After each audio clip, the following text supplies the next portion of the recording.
Aujourd'hui, je vous propose une lecture de Claire Castillon, Le foyer, tiré de son livre Les couplets. Je suis l'homme, le père, je suis le responsable. J'aime conduire la nuit, vitres fermées, musique éteinte, ma femme assoupie à côté, nos enfants silencieux à l'arrière. J'aime leur respiration, le bruit de la route, l'intime récital. Dans le coffre, nous rapportons de vacances des pommes, des prunes, un reste de rôti et de la terre pour les plantes du balcon. Sous le siège de ma femme, une boîte percée héberge 3 escargots, Dimitri, Timothée, Olivier. Dans 10 kilomètres, j'ouvrirai la porte de notre rez-de-chaussée, nous coucherons les enfants, moi les grands et ma femme le petit. Le petit aura du mal à reconnaître sa chambre, il aura peur de la lumière de la rue. Les grands s'exciteront en réclamant leur mère. Pendant qu'elle les endormira, je trairai le courrier. Nous mangerons une tartine de pain beurré, nous boirons un verre de vin. Dans ses yeux, j'apercevrai le reflet doré des vacances. Sur son corps, au moment de nous coucher, je reconnaîtrai les traces délicates de son maillot une pièce. Je la trouverai flamboyante. J'aime rouler la nuit à côté d'elle qui dort, la main sur ma cuisse. Elle est belle, incroyablement silencieuse parfois, ou folle, gaie, capable d'entraîner la famille entière dans sa danse généreuse. Je ramène nos enfants sous le toit que nous avons choisi ensemble à une époque où elle disait pouvoir vivre n'importe où, si c'était avec moi. Et elle le dit encore, quand la place manque, quand le mur du couloir s'effrite. Jamais insatisfaite, elle m'admire de tenir la famille au chaud. Je ne connais pas d'autre femme au foyer qui remercie avec la même sincérité pour un bouquet de fleurs et le chauffage.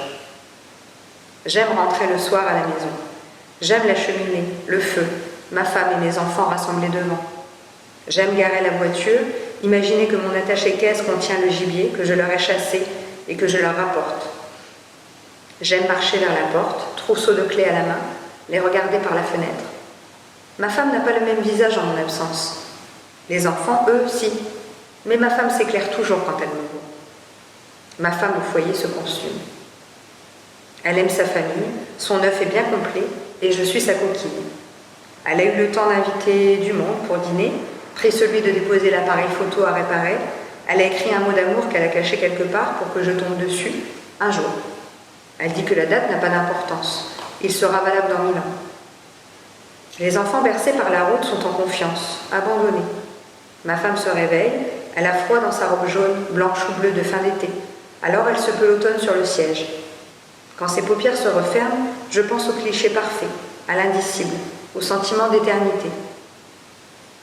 Demain, après 3 semaines d'absence, je retrouverai Hélène. Ensemble, nous irons déjeuner, moi, fort de lui avouer que je ne quitterai jamais ma femme, et elle, armée de sa décision de tout arrêter.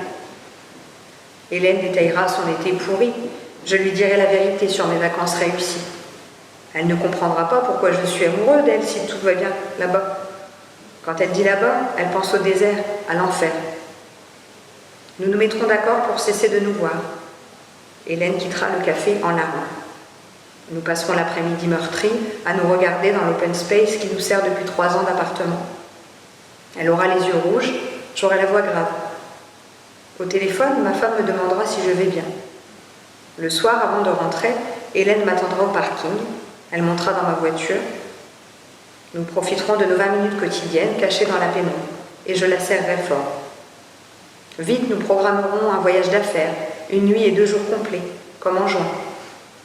Alors elle se jettera sur moi, je la déshabillerai. Enfin, nous ferons l'amour. À coups de hanches et de genoux, nous écraserons les coquilles de Dimitri, Timothée et Olivia, échappés durant la nuit de leur maison de fortune, aux murs qui s'effritent, au plancher vermoulu, et oubliés avec les râteaux et les pelles, ce soir, sous le siège de ma femme.